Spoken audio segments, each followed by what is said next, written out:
Yan, good morning sa lahat. Ah, kakabit natin yung yung ating power modular. Ito.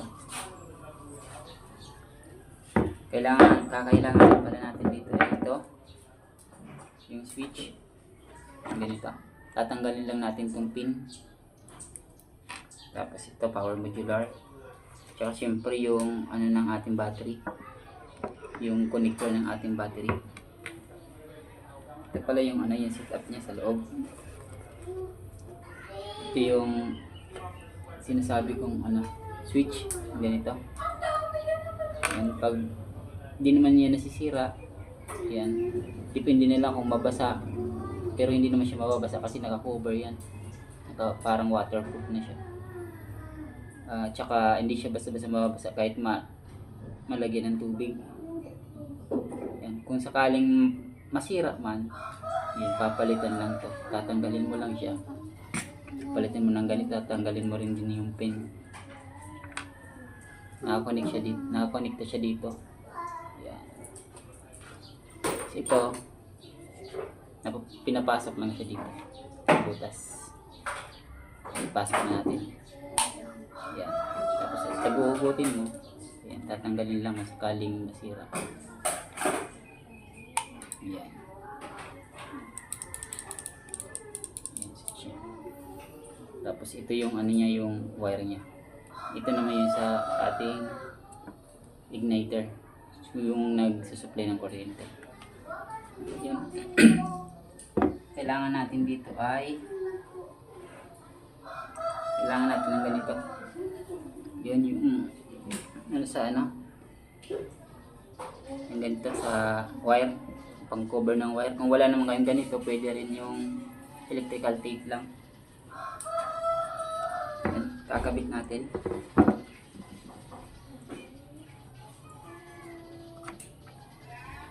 Subaybayan nyo lang ito guys.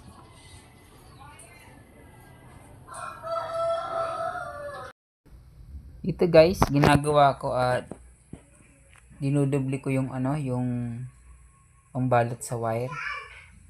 Yan, para matibay siya. Sundan nyo na lang to kung paano siya kinabit. Ayan, dinudubli ko yan para talaga matibay siyang kahit mahatak-hatak mo, hindi siya basta-basta matatanggal.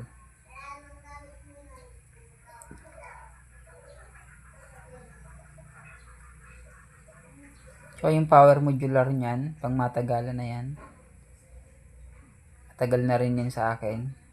Ayan, yung kasing kinabit ko diyan kasi medyo maliit yan. Kaya yan yung kinabit ko.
Yan guys, kabit na. Yan. Kabit na siya. Test ulit natin kung mag-i-spark siya dun sa chamber natin.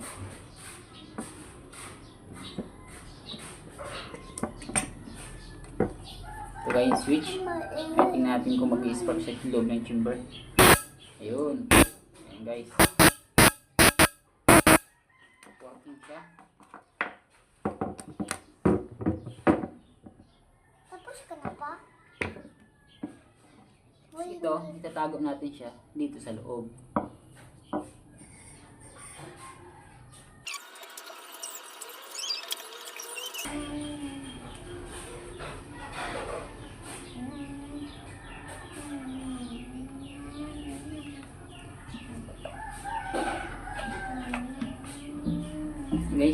Ayan, nakatago na siya dyan. Ayan. Ang lalabas na lang dyan ay ito. Ayan. If ever man masira yun, yung power modular, pero since na heavy duty naman, hindi yan basta kahit abutan pa yan ng ilang taon. Ito na lang yung lalabas na wire na dito natin siya ipapasok sa ating connector ng bat.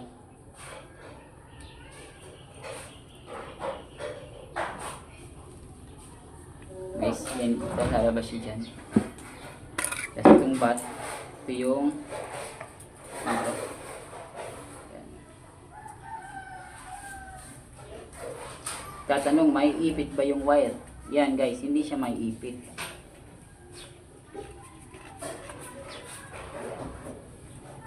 Gawa, ito na yung ating itong battery. Ayan, ipasok natin siya dito. Hindi siya nakatago. Tago siya dito. Tapos, siyempre yung bat, lalagay mo.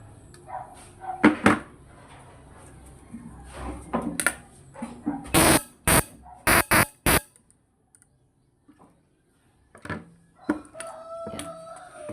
Maraming salamat.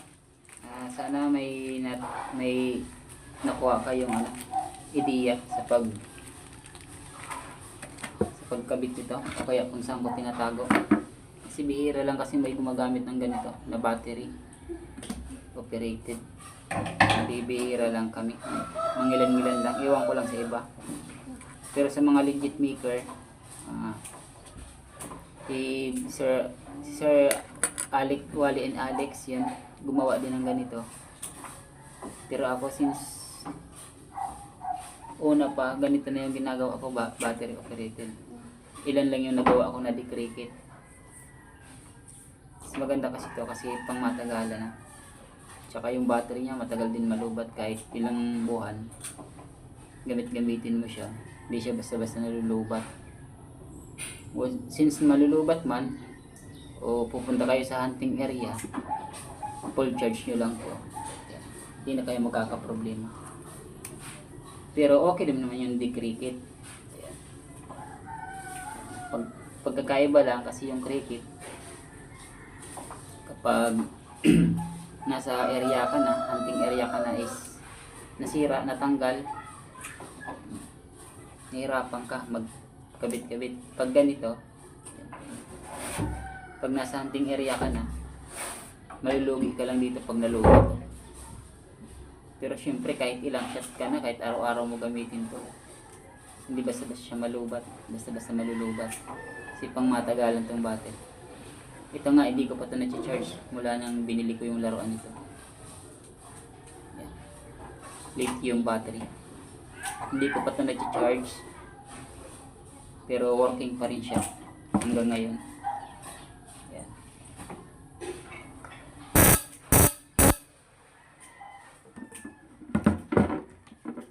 Yan, thank you. Samahan niyo ako, bubuuhin natin itong unit na to. Tapos na.